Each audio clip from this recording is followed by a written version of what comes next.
Hello दोस्तों, मेरे भाइयों, जय भारत। वीएनवी क्लासेस में आपका स्वागत है। आज हम लोग पढ़ेंगे क्वाड।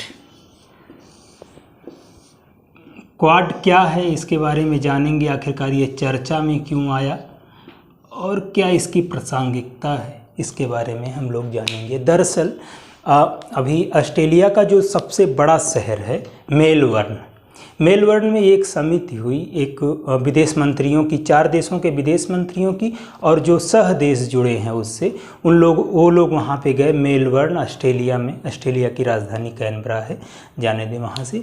तो वहाँ पे क्वाड में 4 देश शामिल हैं। अभी मैं बताता हूँ। देखिए, मेलबर्न में एक समझौता हुआ 4 देशों के विदेश मंत्रियों का।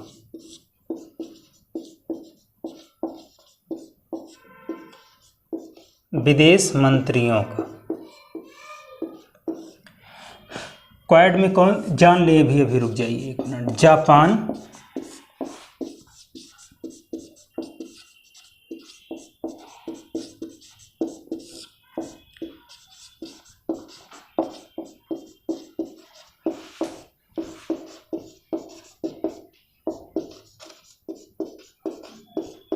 ठीक है। अब हम बताते हैं इसको।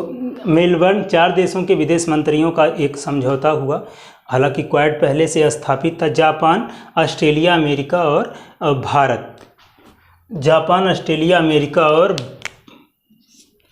भारत के उसमें, तो इसमें दरअसल ये था, इसमें चर्चा हुई कि कोविड में कैसे, किस प्रकार से कोविड बीमारी में कैसे सहयोग किया जाए, तो इन सब में सहमति बनी। दूसरा मुद्दा इन लोगों में जो सहमति का रहा वो रहा कि हिंद प्रशांत में चीन की दादागिरी को कैसे ख़त्म किया जाए। जो चीन हमेशा हिंद प्रशांत क्षेत्र से लगे हुए देशों को हर वक्त धमकाता रहता है, चाहे वो साउथ चाइना सी हो या कोई भी चीज़ हो, तो हमेशा इंटरफेयर करता ही रहता है। तो उसके एवज में ये तो स्थापित ही हुआ था क्वाड।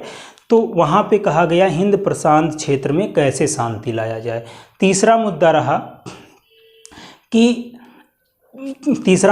कि अफ़गानिस्तान और म्यांमार की जो वर्तमान गतिविधियां हैं उस पे भी चर्चा हुई और सहमति बनी। भारत के लिए ये इम्पोर्टेंट इसलिए हो जाता है क्योंकि पहली बार ये लोग एक मंच से, ये चारों देश एक मंच से पठानकोट और मुंबई धमाके की एक सुर में निंदा किए।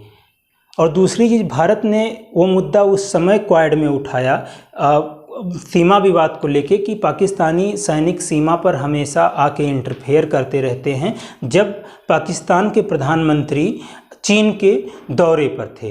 तो और इस पे लोगों ने सहमति जताई। आतंकवाद को एकदम ख़त्म करने पर ये लोग सहमति बनाई। ये चीज़ें हुई। हम लोगों के लिए इम्पॉर्टेंट है कि क्वाड का जो वर्तमान वो हुआ, अभी समिट हुई विदेश मंत्रियों, कहाँ पर हुई है, तो मेलबर्न में। और 4 देश के विदेश मंत्रियों ने यहाँ पे, वो 4 देश थे जापान, ऑस्ट्रेलिया, अमेरिका और भारत। दरअसल ये मुद्दा कब आया? 2004 में जब हिंद महासागर में सुनामी आई थी, तब जापान के उस समय के तत्कालीन प्रधानमंत्री ने थोड़ी सी सुगबुगाहट की थी, लेकिन कोई चर्चा नहीं हुई। 2007 में तत्कालीन जापानी प्रधानमंत्री शिंजो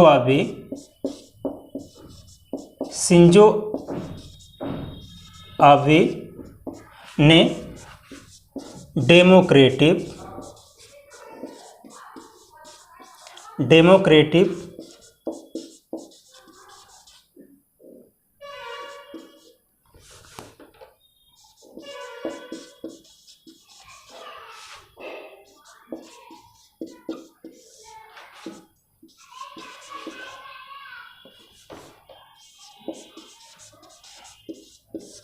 डेमोक्रेटिक सिक्योरिटी डायमंड बनाने का सुझाव दिया 2007 में। ये सुझाव इसलिए दिया गया कि दरअसल हिंद प्रशांत क्षेत्र में ही चाइना से एकदम, जान लीजिए कि साउथ चाइना सी में ही जापान है, और हमेशा आए दिन धमकी मिलती रहती जापान को, या फिर अनियंत्रित रूप से चीनी सैनिकों का यहाँ पर इसके जो समुद्री सीमा है, इसमें इंटरफेयर करना। तो सबसे ज़्यादा डर जापान को है, इसलिए उसने ये सुझाव दिया 2007 में कि डेमोक्रेटिक सिक्योरिटी डायमंड का एक वो जाल बिछाया जाए, जिससे चाइना की स्ट्रिंग पल्स नीति जो है, मोतियों की माला की जो नीति है, उसको घेरा जा सके। तो 2007 में हुआ और 2012 में इस पर चर्चा हुई बढ़िया से, एक तरीके से ये फिर स्थापित हो गया। स्थापित होने के बाद फिर ये लगभग 5 साल से दरअसल अमेरिका के द्वारा कोई भी, ऑस्ट्रेलिया अमेरिका अपना शांत रहे तो कोई भी एकदम शांत रहा, लेकिन 2017 में जैसे आए फिर ये चीज़ चर्चा का विषय हो गया, क्योंकि साउथ चाइना सी में चीन का इंटरफेयर बहुत ज़्यादा बढ़ गया था। तो इससे उससे लगे हुए देश घबराने लगे, तो कहे कुछ ऐसा एक महाशक्तियों का या जो बड़े कंट्री हैं उनके नेतृत्व में कुछ ऐसा किया जाए जिससे ये हिंद प्रशांत के जो क्षेत्र हैं चाइना से लगते हुए, या जहाँ पर चाइना अपनी पहुंच सुनिश्चित करना चाह रहा है, उनको बचाया जा सके। तो 2017 में फिर एक समिति बनी और इसका नाम क्वाड कर दिया गया। हालांकि ये पहले से ही क्वाड था, क्वाड कर दिया गया और इसने कार्य जारी कर दिया चीन की दादागिरी के खिलाफ, चीन के मनमानीपन के खिलाफ। तो और इसका समिट कहाँ हुआ? मेलबर्न में हुआ। ठीक है, डेमोक्रेटिक सिक्योरिटी डायमंड का जो व्यवस्था रखे वो कौन रखे? वो रखे जापानी प्रधानमंत्री शिंजो आबे ने 2017 में।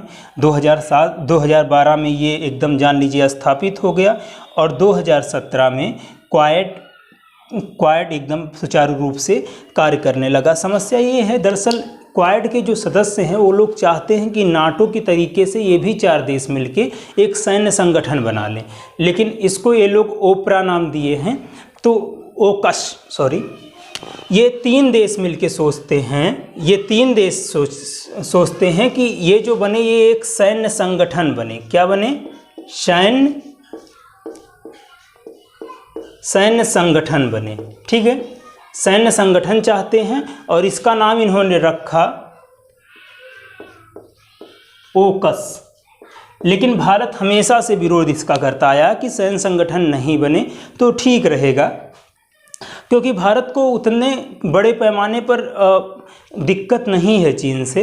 हालांकि स्थल मार्ग से तो बॉर्डर लगती हैं, दूसरा सबसे लंबा रूट लगता है तो दिक्कत हो ही जाएगा, लेकिन समुद्री मार्ग से भारत को उतना दिक्कत नहीं है। सबसे ज़्यादा दिक्कत ऑस्ट्रेलिया और जापान को है, और अमेरिका अपना चौधराहट तो सिद्ध करना ही चाहता है, इसीलिए इस सदस्य का चीन के विरोध में हुआ। और ये तीनों देश इसलिए चाहते हैं कि ये नाटो जैसा एक संगठन बने, सैन्य संगठन बने, और इसका इन लोगों ने ओकस नाम दिया। लेकिन भारत ने कहा हम इस ओकस में शामिल नहीं होंगे। ठीक है, तो क्वाड के बारे में पढ़े। क्वाड 4 देशों का समूह है। क्या नाम है? Japan, Australia, America, Bharat. और ये 4 देशों के विदेश मंत्रियों की एक बैठक हुई, कहाँ पर हुई? मेलबर्न। ऑस्ट्रेलिया का सबसे बड़ा शहर ये है, कैनबरा राजधानी है। ऑस्ट्रेलियाई डॉलर वहाँ की मुद्रा है। 2007 में शिंजो आबे ने, हालांकि 2004 से ही ये व्यवस्था आई, लेकिन 2007 में शिंजो आबे ने राजनीतिक मंच से वैश्विक मंच पर इस डेमोक्रेटिक सिक्योरिटी डायमंड को बनाने का सुझाव दिया। 2012 में एकदम शांत रहा। 2017 में एकदम ये उठा जब साउथ चाइना सी में चीन की दादागिरी या चीन का अपना दिखावा बहुत ज़्यादा वहाँ पर हस्तक्षेप होने लगा। तो फिर 2017 से क्वाड अपना ठीक से कार्य करने लगा। ठीक है, आपको समझ में आया होगा, इतना ही है।